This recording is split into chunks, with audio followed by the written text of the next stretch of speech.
पुण्यातून एक महत्त्वाची बातमी समोर येते। नीट पेपर फुटी प्रकरणात ही बातमी समोर येते। प्रमुख आरोपी मनीषा मांढरे आणि मनीषा वाघमारेला चौकशीसाठी दिल्लीतून पुण्यात आणलं गेलंय।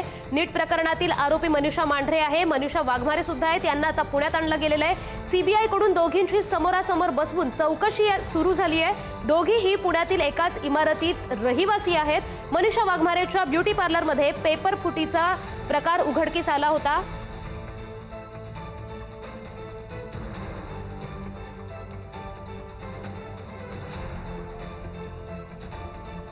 तर सीबीआय कडून दोघींची समोरासमोर बसवून चौकशी करण्यात येणार आहे। दोघीही पुण्यातील एकाच इमारतीतील रहिवासी आहेत। मनीषा वाघमारेच्या पार्लरमध्ये पेपर फुटीचा कट शिजलेला समोर आला होता। डोळ्याची मनीषा मांढरे आणि मनीषा वाघमारेला पुण्यात आणलं गेलंय। सीबीआय कडून दोघींची समोरासमोर बसवून चौकशी सुरू करण्यात येणार आहे। नीट प्रकरणातील आरोपी मनीषा मांढरे आणि मनीषा वाघमारेला पुण्यात आणलं गेलंय। सीबीआय कडून दोघींची समोरासमोर बसवून चौकशी होणार आहे। दोघीही पुण्यातील एकाच इमारतीतील रहिवासी आहेत।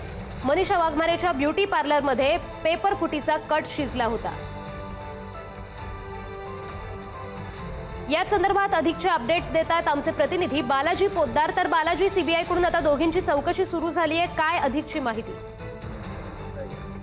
नीट पेपर फुटी प्रकरणामध्ये या दोघींना अटक करण्यात आलेली आहे। त्यानंतर दिल्लीमध्ये नेण्यात आलेलं होतं।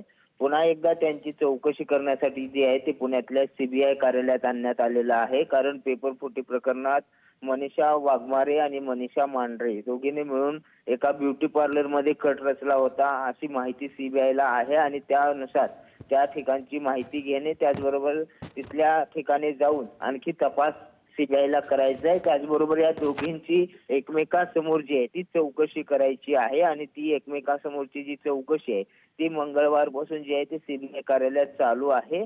आणि आजही त्या दोघींची चौकशी करण्यात येते। या दोघींच्या चौकशीतून जे काही नावं पुढे येतील त्या सर्व नावांना चौकशीसाठी बोलवलं जाणार आहे। आणि त्यामुळे पुण्यात आता या दोघींना सीबीआय कार्यालयामध्ये आणण्यात आलेलं आहे। दोघीची एकमेकांसमोर नीट पेपर फुटी प्रकरणात चौकशी सुरू असल्याचं पाहायला मिळतंय।